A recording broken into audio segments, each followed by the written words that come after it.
शिव जी की पूजा हम शिवलिंग रूप में करते हैं, इसी तरह श्री नारायण की पूजा हम शालिग्राम में करते हैं। शालिग्राम जी शिला उनके हाथ में आई और फिर गोपाल भट्ट गोस्वामी जी सभी शिलाओं को लेकर वृंदावन धाम लेकर आ गए और यहाँ पर आकर यमुना नदी के केशी घाट तट पर नजदीक ही एक कुटी बनाकर सभी शिलाओं को वहाँ विराजित कर श्रद्धा भाव से पूजा अर्चना शुरू कर दिए। एक बार वृंदावन की यात्रा पर निकले हुए शेठ जी ने वृंदावन में स्थित सभी श्री विग्रहों के लिए विभिन्न प्रकार के महंगे महंगे वस्त्र और आभूषण दिए और उन्होंने श्री गोपाल भट्ट जी को भी वस्त्र और आभूषण भेंट में दिए। परंतु जब बात श्री शालिग्राम जी की आई तो वो सोचने लगे वो शालिग्राम जी को वस्त्र कैसे धारण कराए और श्री गोस्वामी जी मन में भाव आया कि अगर मेरे भगवान भी अन्य विग्रहों के भांति होते तो मैं इनको भी अनेक प्रकार से उनको सजाता, अलग अलग आभूषण और वस्त्र धारण कराता और उनको झूले में बिठाकर झूला झुलाता। और पूरी रात श्री गोस्वामी जी को यही सोचते सोचते नींद नहीं आई। सुबह हुई, जब थोड़ी नींद सोने के बाद उनकी आंखें खुली तो वो पूरी तरह से आश्चर्यचकित रह गए। उनकी नींद खुली तो उन्होंने देखा कि श्री शालिग्राम जी साक्षात ललित द्विभुज मुरलीधर श्याम जी के रूप में बैठे हुए हैं। जिस दिन ये सब घटित हुआ 1599 विक्रम संवत वैशाख शुक्ल पूर्णिमा का शुभ दिन था। यथाशीघ्र श्री गोस्वामी जी उठे। उन्होंने अपने भगवान का विशेष रूप से श्रृंगार किया और उनका सेवा भाव किया। उसके बाद श्री गोस्वामी जी ने अपने सभी बड़े और गुरुजनों को बुलाया और राधा रमन जी के प्रकट्य उत्सव पूरे श्रद्धा भाव से मनाया। भगवान राधा रमन जी गोस्वामी जी के आवास के निकट एक पीपल के पेड़ के नीचे प्रकट हुए थे।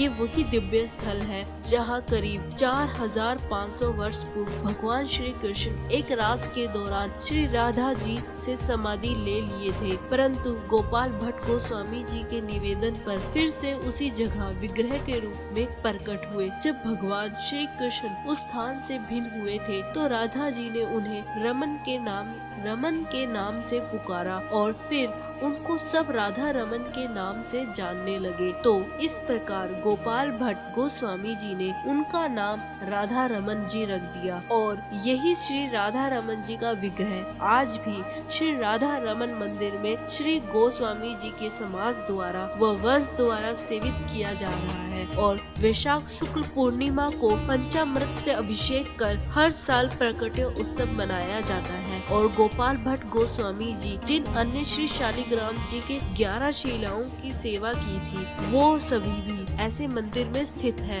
राधा रमन जी का विग्रह तो सिर्फ 2 अंगुल का है, परंतु इनका दर्शन इतना मनमोहक होता है कि जिसको देखकर कोटि कामदेव भी मूर्छित हो जाएंगे। नेपाल के एक कांडी नदी में एक बार गोपाल भट्ट गोस्वामी जी के सेवा भाव से प्रसन्न होकर 12 शालिग्राम जी ललित त्रिभंग और बंसीधारी के रूप में मिले।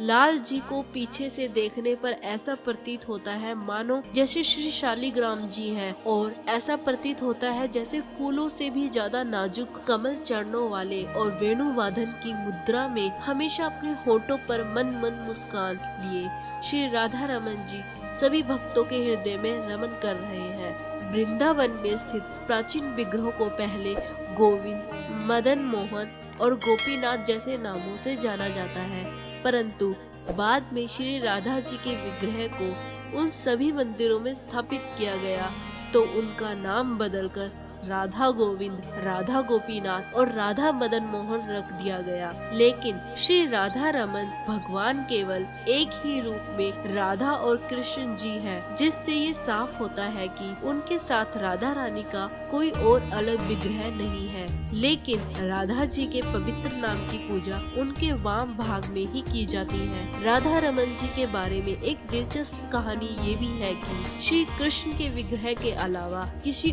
और विग्रह में बांसुरी नहीं पकड़ते। इसका कारण गोस्वामी जी समाज द्वारा ये बताया गया है कि ये विग्रह बहुत छोटा और हल्का होता है और ना ही किसी सतह पर टिका है, अतः अगर उनको ऊंचाई पर बैठाएं तो वो गिर भी सकते हैं, इसलिए भोग लगाते समय हर बार हाथ से बांसुरी को निकालना पड़ता है, जिसके कारण उनके हाथ में खरोच आ सकती है। इसलिए उन्हें भाव में बंसी बजाते हुए देखते हैं और इसलिए बंसी को हमेशा उनके नजदीक विराजित करते हैं ताकि बंसी हमेशा उनके साथ रहे। अब मैं आपको राधा रमन जी के विग्रह के बारे में कुछ खास बातें बताती हूँ। इनके 3 विग्रहों को मिला हुआ रूप है। इनका मुखरविंद गोविंद देव के समान है और वक्ष स्थल गोपीनाथ के समान है और इनके चरण कमल मदन मोहन जी के समान है। ये भी कह सकते हैं कि इनके दर्शन मात्र से तीनों विग्रहों का दर्शन हो जाता है, अर्थात इनके अकेले दर्शन से तीनों ठाकुर जी के दर्शन हो जाते हैं। श्री राधा रमन जी मंदिर एक बहुत प्राचीन और ऐतिहासिक मंदिरों में से एक माना जाता है कि वृंदावन के प्राचीन मंदिरों में से एक होने की वजह से इसका ऐतिहासिक महत्व भी बहुत है और इस मंदिर से जुड़ा एक बहुत रहस्य वाली है कि ऐसा माना जाता है कि मंदिर की रसोई घर में 500 वर्षों से भी अधिक पहले से लगातार आग जल रही है और ये वही आग है जो मंदिर के निर्माण के समय जलाया गया था। मंदिर में लगने वाले भोग को ऐसी आग में पकाया जाता है जो कि ठाकुर जी को भोग लगती है। श्री राधा रमन मंदिर को आज से लगभग 500 वर्ष पूर्व गोपाल भट्ट गोस्वामी जी द्वारा बनाया गया था, जो कि चैतन्य महाप्रभु के शिष्यों में से एक थे। कहा जाता है कि गोपाल भट्ट गोस्वामी जी 30 साल की उम्र में वृंदावन आए थे, पर यहीं पर फिर इन्होंने चैतन्य महाप्रभु से आशीर्वाद लिया, लेकिन आशीर्वाद चैतन्य जी का लंगोटी और एक लकड़ी का आसन और एक दुपट्टा के रूप में था। इन सभी में लकड़ी की पट्टी ही सिर्फ सुरक्षित बची हुई है, जो कि मंदिर में देखा जा सकता है।